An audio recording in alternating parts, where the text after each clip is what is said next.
Hello everyone. Today's poem is Zhou Song, a Zhou Song from the Book of Songs.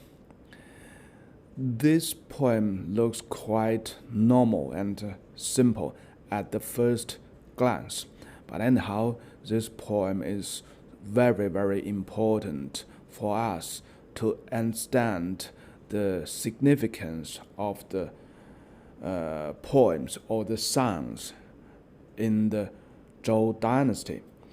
We had a lot of the history literature talked about these poems. Thus, we have a much better understanding about this poem compared to many other poems in the Book of Songs. So basically, we know quite clear there are some 10 to 20 poems could be sung. So they have the music. They are 100% a song in the Zhou dynasty, and they have their very dedicated purpose or usage. So some poems was played when they doing a grand ceremony, a sacrifice to God, to their ancestors. And some poems or songs was played to accompany a great dinner, a party. So this is the second purpose of the poems. The third purpose of the poem is as a company music for the archery shooting games. So they use the music as the pace when they shooting on the target. So basically this is the three purpose we know today. Maybe there are many other purpose or usage for these songs or poems in the Book of Songs. But anyhow, maybe a lot of things has been lost in the history. So we only know some 20 poems. For sure, they are sung. They are sung in the Zhou dynasty, and they have their dedicated purpose or usage. And this poem is a very, very key song for the Zhou people as well, because this is the song singed. And also there's a dance with the same name, Wu, was danced at the same time when they offer a grand sacrifice to their ancestors. So we know there are dedicated songs for the god, which was so-called as Yunmen. And we also know there are songs for the god of earth. So basically this is the two most important divine for the Zhou people, the heaven and the earth. And so the song for the earth is Xianchi or Hanchi. So this poem Wu is dedicated for their for their ancestors. And from the so many poems we had in the Book of Songs and some other historical literatures, we know practically the ceremony, the sacrifice to their ancestors was with the most significance to Zhou people, rather than the god, rather than the god of earth. So with such understanding, this poem, we could even put it as this is the most important poem or songs for the Zhou people. To make it more accurate, the whole suite of songs or the dance was so-called as Da Wu, the grand warrior. And this poem is only one chapter of this suite, of this dance. So you can imagine when they hold the grand ceremony to the ancestors in the ancestor temple, the music was played and they sing 6 chapters songs. At the same time, a bunch of dancers was dancing at the same time. So this poem normally we considered as the first chapter of this suite, of this dance. And the 6 chapters basically revived the war toward the Shang dynasty. The King Wu, he launched this war and he defeated the Shang dynasty. And since after this victory, the Zhou dynasty was finally erected or founded. Luckily, we have a very interesting dialogue about this dance between Mogu and Confucius. So it was recorded in the book Li Ji, in the chapter Yue Ji. So you can have your own study about this descriptions about this dance. So in general speaking, the dance was also in 6 chapters. And the first chapter, the dancers standing still all the time, and the singers was singing aside. So the singing was very, very long and signing sound excessively. So that expressed the weariness of the King Wu, that he was afraid that he cannot defeat the Shang dynasty. So this is the first chapter. And then from the 2nd to the 5th chapter, the dancers, the singers changed to try their best to show how the battle, how the war evolved and finally finished. And in the last chapter, the chapter 6, the dancer standing still, and there's no dance at all in the last chapter, at the first chapter. So basically, the dance is about from the 2nd chapter to the 5th chapter. So in general, we believe this poem we're talking today is the song in the first chapter. The 2nd chapter was Zhuo, and the 3rd was Lai, and the 4th was Ban or Pan. The 5th was Shimai. We had this poem already. And the 6th is Huan. So this is a general saying that all the 6 songs in the 6 chapters was still fully recorded and still remained in the Book of Songs. The music, the dance was still remained kept at least until the Qin dynasty, according to our history book, which means this music, this dance, lasts at least for 1,000 years. And later on, the music part, the dance, was totally lost. And today, we only have the lyrics of these 6 chapters. We also had a general review by a historical figure in the spring and autumn's time. So it's a very famous chapter in the famous book Zuozhuan.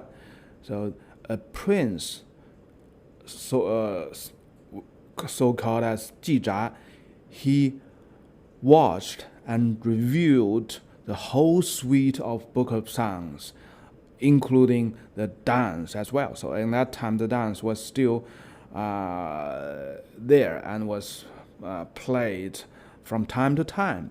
So the words by the prince Jizha was 见武大武者曰美哉周之盛也其若此乎 So when after he saw this dance 大武 the prince said, wow, so great, that's the most prosperous, that's the peak of the Zhou dynasty. Is there any other things can parallel to this one?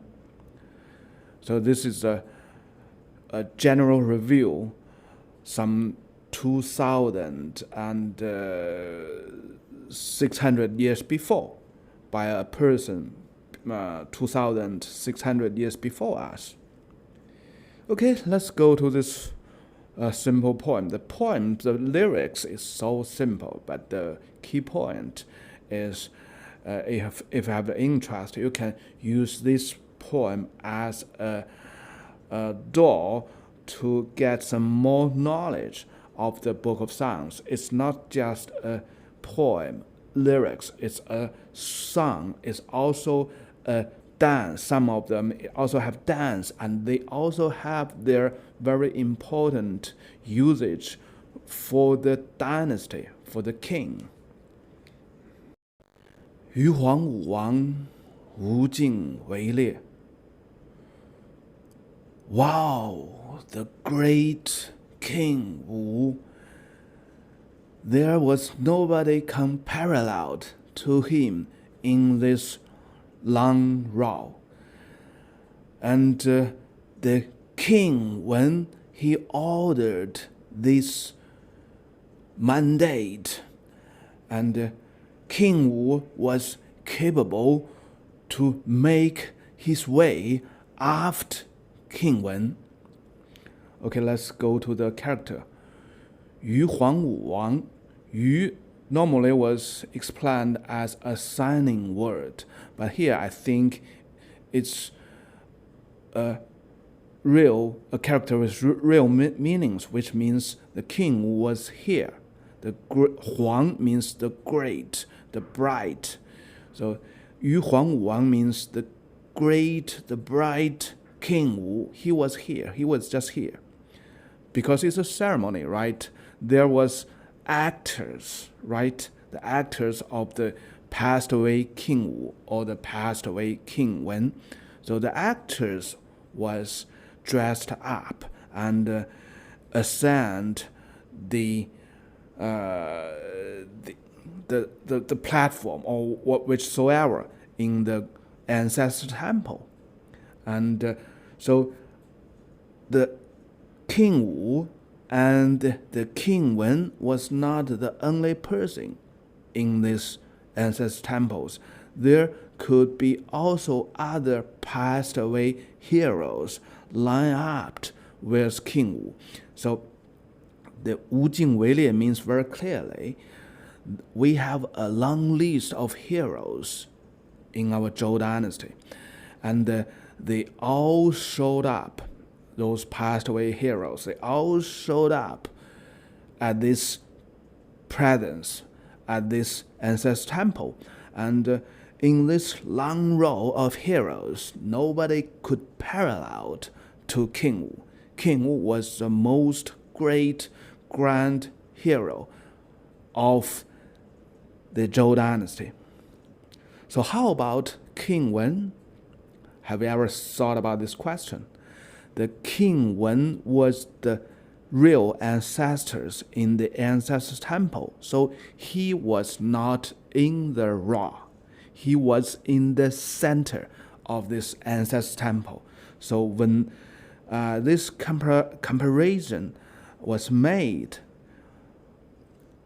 nobody count the King Wen in this comparison. He was the major, he was the ancestor, he was in the center of this ancestor temple, and all the other people was lined up beside him. So when the poet writing 无竞维烈, it means all the people line up aside King Wen. The most great hero was King Wu, because he can make the way out after King Wen, right? So this is the first two pair of sentences. 嗣武受之，胜殷遏刘，耆定尔功. So the third pair of sentences actually further explained the second pair of sentences. 嗣武 means the descendants. King Wu, 嗣 means the descendant. The descendant of King Wen, who was King Wu, he accepted what? The order, the mandate from King Wen. So the 嗣武受之 means the King Wu accepted the mandate from King Wen, and he he made a great victory over the Yin dynasty, over the Yin people. And after the victory, he ordered to stop any harmful damages. He ordered to stop all the war behaviors. He ordered to collect, to put back all the weapons into the warehouse, which means let's make the final peace. Don't do any war or battles against each other anymore, because the war is totally over. So 胜殷遏刘 is the most great values the Chinese had till today. Sometimes you need a war, a victory over someone, but most important things, the highest moral standard is to stop the war, to make the final peace to everyone. 胜殷遏刘，耆定尔功. So finally, with the total peace, you settled down, you defined your achievement. 尔功, your achievement. So the achievement of the King Wu was not only by the victory, but rather both with the victory and both with the peaceful world he made. So there's basically two feats of the King Wu with this sentence. So it's double confirmed. The first part is made a victory over the Yin people, over the Yin dynasty, Sheng Yin. And the second part is 遏刘, so he stopped all the killings. He made the final peace with everybody. And qi means both. So with both achievement, the King Wu defined his achievement. 耆定尔功.